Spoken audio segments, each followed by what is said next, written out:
making bread for the first time, so come along with me.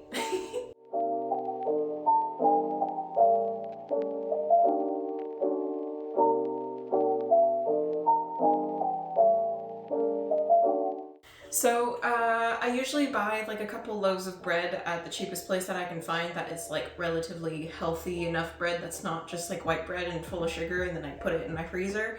And well, you know, each loaf is like $6. Not in this economy. So today we are going back to our roots and we are making our very own bread because I can't afford buying 5 loaves of bread every week. That's an exaggeration. But we're gonna try it. Why not? Can't be that hard, right? Hopefully not. But anyways, I have a handy dandy little recipe here that I found online that I wrote in this notebook, and if I can find it again, I'll put the link in the description, link on screen, whatever, I'll figure it out. Okay, so first things first, yeast terrifies me because it's so finicky and there's so many different types, and if you put your salt with it, then it can kill it, and if your water's too hot, then it can also kill it. So like, it's a little bit tricky, right? But anyways, that's what we're going to be starting off with today. Today I'm also making whole wheat bread because I have whole wheat flour and I don't have enough of my all-purpose flour to make white bread. So we're going to be doing that, which modifies the recipe a little bit. But yeah, there are 4 ingredients in this loaf of bread. 3 cups of flour minus a 1/4 cup if you're doing whole wheat because it's thicker. 2 teaspoons of instant yeast, 2 teaspoons of kosher salt, and 1.5 cups of very warm water that is about 55 degrees Celsius. This is all very specific. Whenever I cook, I just do whatever the hell I want, and I just assume that it's gonna turn out good. So when it comes to this like chemistry baking situation, not my forte, but we're gonna try it anyways. So the first thing you have to do is prep your yeast. The yeast that I have is, yeah, no, this is extremely old. It says best before February 2003. This is older than I am. We're gonna use another one. And we have fancy yeast. We're gonna be using the fancy one. So yeah, today we're gonna be using British class instant yeast. And we'll see how it goes. Well, this one is instant yeast, so you don't have to like pre-prep it in water like other ones. So we're just going to follow the recipe to a T because it does say use instant yeast and mix everything immediately. So let's do it. All right, so we're going to be doing 2 3/4 cups of flour because again, whole wheat flour is different in recipes apparently. Hello.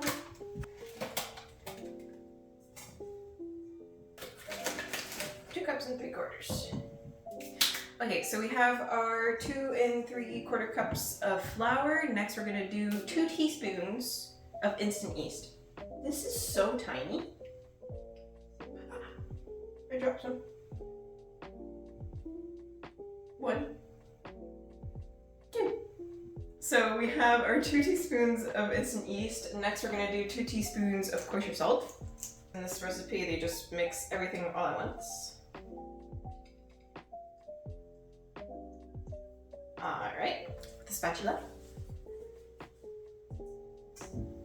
And then for water, we need 1.5 cups of water. And it needs to be warm water. I almost forgot. My kettle does heat to 55, so we're gonna do that to make sure I do everything properly. Okay, the water's warm. Why am I so nervous? Okay, so we're doing 1.5 cups of water. 1, 2, 3. And then we're gonna go in with our spatula and just mix it all together. Well, the dough already, I would add a lot more water. I did the right amount. I know people go in with their hands to knead the dough, but like, I'd rather not. I don't know how we're supposed to incorporate all of this flour. This is my current situation, and it's just like, it's already really dry. But I'll try and put in as much as possible, and if I need to, I'll add a little bit more water. Okay, maybe it's dry enough now that the dough won't stick to my hands directly, so I'll try going in with my hands. Always wash your hands first, you nasties. This is not my forte. I'm gonna be so sad if this doesn't turn out. I know it's my first time making bread, but like, I'm gonna be very sad if this doesn't turn out. Oh. So this is our dough so far. It's not as sticky as the thing said it would be. So I don't know if I should add water. Because they were like, oh, well, with whole wheat bread, you may need to add more flour, not add more water. What do I do? I'm gonna listen to my instincts. I'm adding a little teeny tiny bit more water. Somehow.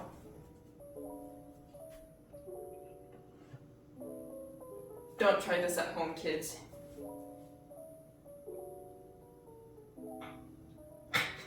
It's not working, it's not working.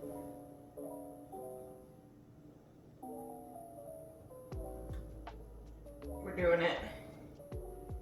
Okay, just like a tablespoon's worth. We'll see if that was a mistake. Because they said it was supposed to be sticky, and then it wasn't sticky, so now I made it sticky. Oh, now it's really sticky. I barely added any water. Maybe this was a mistake. I'm so sorry. Oh no. This is so much more stressful than I thought it would be. This is the texture that we got. I think it's okay. It's a little bit very sticky, but we're gonna roll with it. You mix all of that till sticky. I made it sticky by adding water. Was it a mistake? Guess we'll see. Step number 2, let rise for 2 to 3 hours at room temperature. But room temperature in some areas is warmer than others. And I live in Canada and it's still pretty cold out. So what we're gonna do is that we're gonna put our oven at the warming feature. Or is that too much? And then we're gonna put some saran wrap on top of our dough. And then we're gonna put it in the warm environment and check back on it in 2 to 3 hours. I don't have saran wrap. Does that matter? I see people just cover it with this all the time, but like I don't want to put a cloth in my oven. I'm gonna wait a few minutes, see how hot my oven gets, and if it's not too hot, I will put the cloth in the oven. I think that's a really bad idea. And then optional is that you can refrigerate the dough for like up to 3 days after that. And the longer you leave it, the more taste the dough will have, which is really interesting. And I might have to do that because of the next following steps, but this recipe is specifically for a Dutch oven. And I don't have one here. I have like every other thing possible but a Dutch oven. Yeah, okay, so my plan of action is that I'm going to, once the dough rises for a little while, I'm going to then put it in the fridge for like the next 24 hours. I'm going to go over to my dad's place, steal one of his Dutch ovens for myself, come back, and then we're gonna cook the bread. But first I need to wait and see if I can put a cloth in the oven and possibly put my entire apartment building on fire. Oh yeah, it's hot. Because I think warm is supposed to like heat up your food, but right now it's not warm enough to burn a cloth. Fold my cloth and put it on top like this. And then we're gonna put this in the oven for about 2 to 3 hours, and we'll see how it goes. Okay, I will check back in 2 to 3 hours.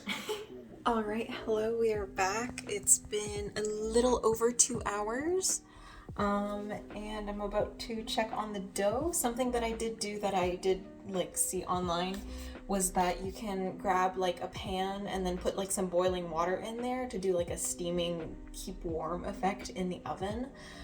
So I did do that in order to just like keep it as a warm environment without having to put the oven on and burning my entire apartment down. But let's check. Okay, so here's my pan of water. Has it grown? Ooh. Oh my gosh. Oh shit, this is huge. It turned out a lot better than I thought. It's super airy. Oh my gosh. Well, it did say that I could leave it for like 2 to 3 hours, so I'm going to reheat some water, put it again in that glass pan that I had, put this back in the oven, let it keep growing, and then I guess we will transfer it to the fridge until I'm ready to cook it. Let's do it. Hi! So it's actually the same day, just like multiple hours later. I have consulted with my dad, who is a chef, and he was like, you can just do it in a metal little pot and top situation, so we're gonna try and do that. I have taken out the dough from the fridge. It's been about an hour, so it should be about room temperature by now. And we're gonna try and bake bread for this evening, so let's do it. So the recipe did call for putting parchment paper around your pan thing so that when you take it out, it's like you keep your pan clean and you can also wrap up the bread right away. So we have to shape that. This is what it looks like. It's looking pretty good. It's huge. It was like half this size, so it's definitely doubled in size. I honestly don't know if all of this is going to fit in that, but we'll fit what we can. I'm gonna like bring it back with some flour and bring it back into like a ball and see what fits in there. And if not, then we'll just like cut it in half and then keep half to cook tomorrow and then cook half of it today. I don't know, we'll figure it out.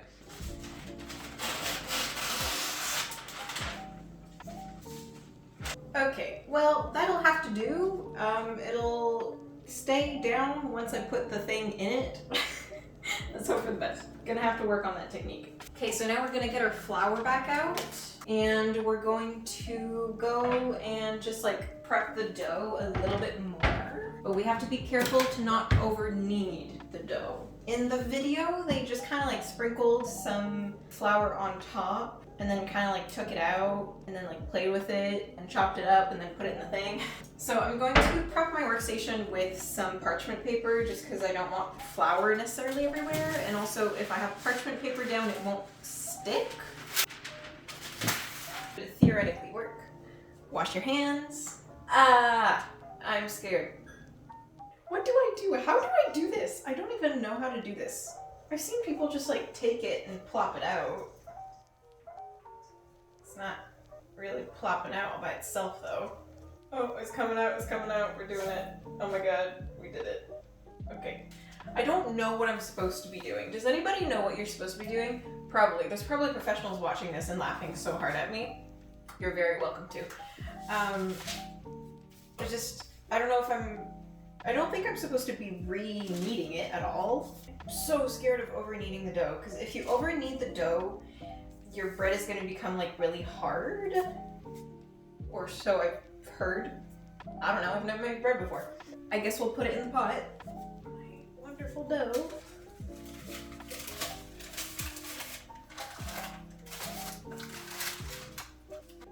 I do not think it's supposed to look this dry. This is what we're working with. It's definitely a little dry, but you know, we're gonna try it. Okay, so we have confirmed that we do need a pan with water to do like a steaming effect. Normally they say like you do that if you don't have a Dutch oven, and this is not a Dutch oven. It is very much just a pot with the lid that I'm putting on top. But we're gonna add that anyways because I feel like it's important. Proof that I just moved in because I still don't know where half my stuff is.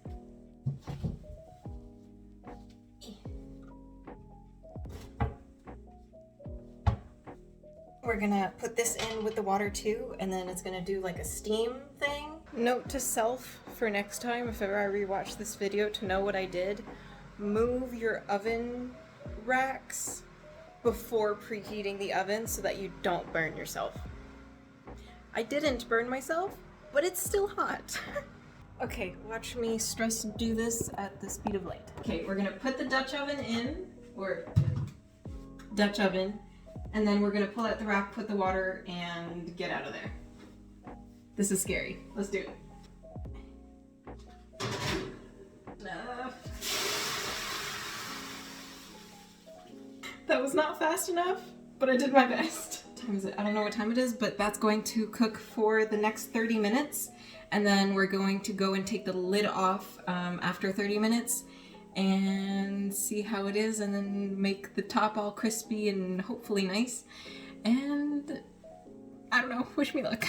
All right, it has been 30 minutes. We're going to take it out so that we can check on it and take the lid off. Or like, I won't even pull it out. I'll just take the lid out and, oh my gosh. Okay, this is if we know if it worked or not. Okay, water is basically evaporated. Okay, not bad. It's gonna stay in there and harden up a little bit more for the next 10-15 minutes or so. It's looking pretty good. I am a little bit nervous about the fact that I did add more water than the recipe originally said. So I don't know if it's gonna come out too wet or not, because that did look a little bit moist still on the top, but we'll see. And we're hoping for the best, as I've said probably a million times on this video. Okay, it's been about maybe 17-ish minutes instead of 12. Just because I felt like it needed like a little bit more. I feel like it didn't like blow up as much as it should have. And I'm really nervous that this is gonna be a fail, but we're gonna take it out and we're gonna see. I mean, it looks nice, but it just feels like there's something missing, you know? This is what it looks like. Hot, hot, really hot. We are going to have to wait a little bit before I'm able to cut into it, because obviously like I cannot pick it up right now. But I mean, it looks pretty. I'm just so nervous about what it's gonna be on the inside. This is what we're working with.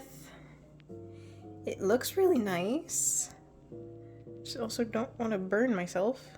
Oh. Well, it's a nice crusty top. So I'm gonna wait for it to cool like another maybe 20-ish minutes, and we can try cutting into it and see if the bottom's okay. I don't know. Okay, I'm way too impatient. It's been maybe 8 minutes. I already unmolded it as soon as I ended the last clip. You are once again very dangerously leaning on my tap, but let's cut into my very first loaf of bread.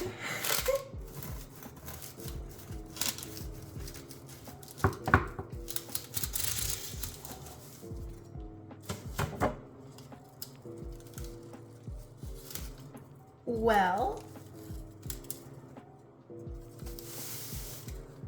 it's bread. Yeah, that's pretty cooked. It's definitely more of a moist bread, and I think that's my fault. But it's not bad at all. I did it. And it's definitely also very much cooling off still.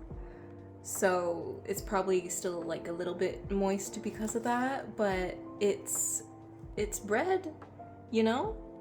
And I'm excited to see what it's like when it's dry, but I'm pretty stinking proud of this. And then of course, in cooking, presentation and texture and everything is important. But the most important is obviously the taste test. So we have a little piece of cheddar cheese with some of my bread. Let's try it.